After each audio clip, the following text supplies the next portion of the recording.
আসসালামু আলাইকুম। নিপা ডেইলি কুকিংয়ে স্বাগতম জানাচ্ছি আমার আজকের রেসিপি দেখার জন্য।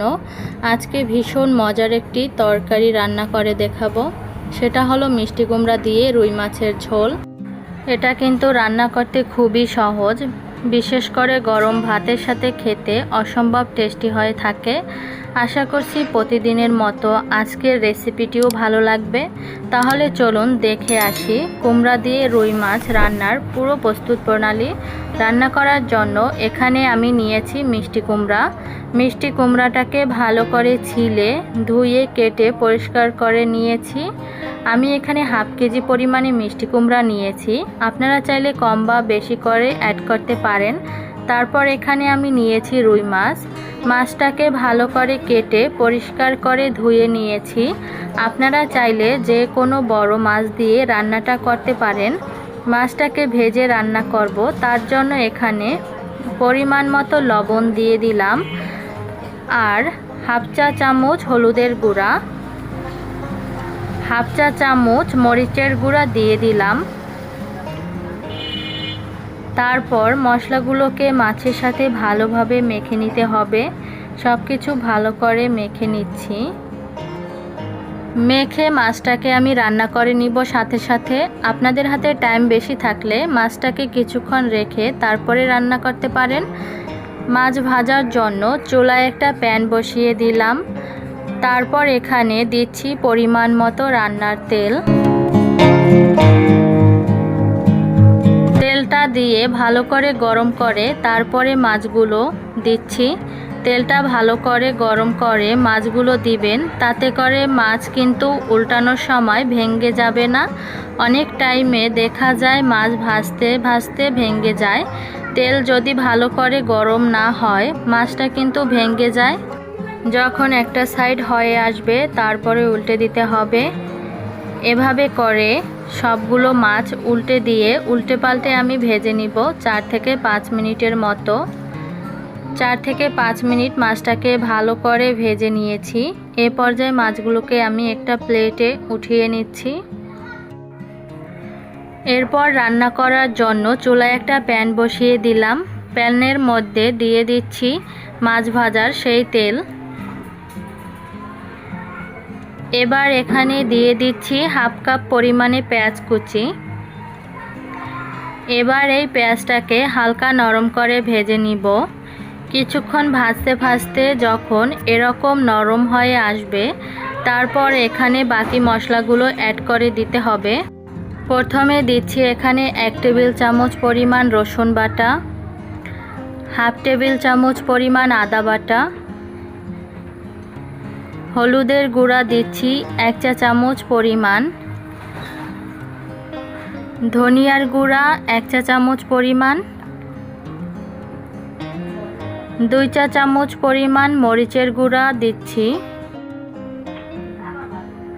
স্বাদ অনুযায়ী লবণ দিচ্ছি। তবে মরিচের পরিমাণটা আপনি আপনার টেস্ট অনুযায়ী কম বেশি করে নেবেন। হাফ কাপ পরিমাণ পানি দিয়ে দিলাম। দিয়ে সব কিছু ভালো করে মিশিয়ে মশলাটাকে কষিয়ে নিব।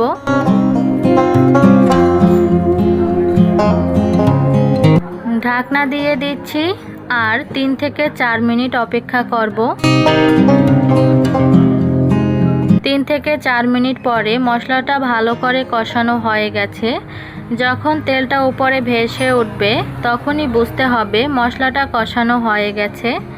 তারপর এখানে আগে থেকে কেটে ধুয়ে রাখা মিষ্টি কুমড়া দিয়ে দিলাম। দিয়ে ভালো করে সব কিছু মিশিয়ে নিচ্ছি।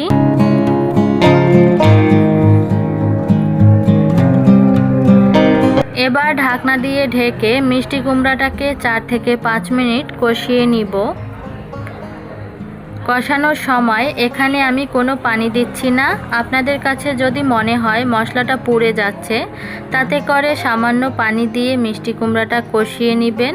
4 থেকে 5 মিনিট পরে ঢাকনাটা উঠিয়ে নিলাম। আর এই পর্যায়ে কিন্তু মিষ্টি কুমড়া ভালো করে কষানো হয়ে গেছে। তারপর এখানে আমি দিচ্ছি ঝোলের পানি। আমি এখানে নর্মাল ঠান্ডা পানি দিচ্ছি 4 কাপ পরিমাণ।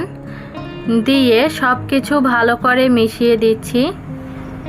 মিশিয়ে নেওয়ার পর ঢাকনা দিয়ে ঢেকে এটাকে রান্না করে নিব 7 থেকে 8 মিনিট। আর 7 থেকে 8 মিনিট পরে মিষ্টি কুমড়াগুলো কিন্তু খুব ভালো করে সিদ্ধ হয়ে গেছে। এ পর্যায়ে দিয়ে দিচ্ছি আগে থেকে ভেজে রাখা মাছগুলো।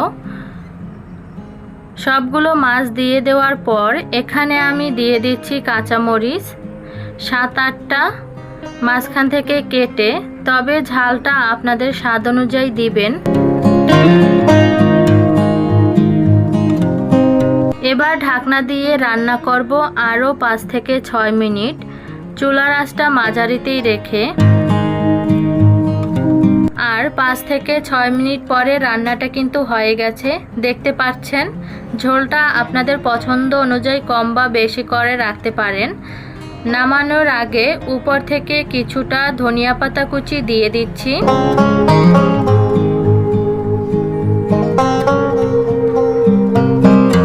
দিয়ে সবকিছু ভালো করে মিশিয়ে এটাকে রান্না করব আরও 2 মিনিট। তাতে করে ধনিয়া পাতার ফ্লেভারটা তরকারিতে ভালোভাবে আসবে।